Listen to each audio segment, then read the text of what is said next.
November 7th, Proverbs chapter 27, verse 7th until 9th.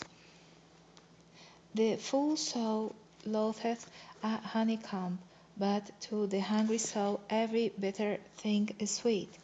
As a bird that wandereth from her nest, so is a man that wandereth from his place.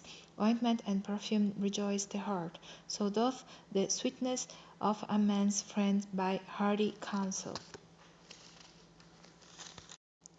Psalm chapter 106, verse 13th until 31st. They soon forget his works, they waited not for his counsel, but lusted exceedingly in the wilderness, and tempted God in the desert. And he gave them their request, but sent leanness into their soul. They invited Moses also in the camp, and Aaron the saint of the Lord. The earth opened and swallowed up the tent, and covered the company of Abraham. And a fire was kindled in their company, the flame burned up the wicked. They made a calf in Horeb, and worshipped the molten image. Thus they changed their glory into the similitude of an ox that eateth grass.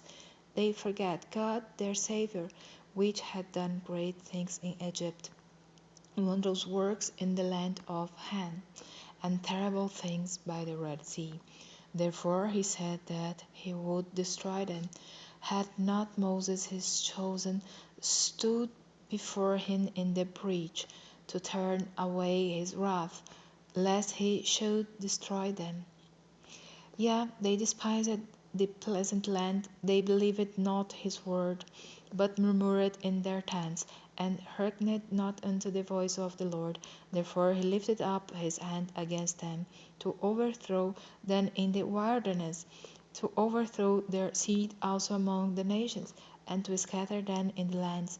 They joined themselves also unto Baal-peor, and at the sacrifices of the dead. Thus they provoked him to anger with their inventions, and the plague brake in upon them. Then stood up Phinehas and executed judgment, and so the plague was stayed, and that was counted unto him for righteousness unto all generations for evermore.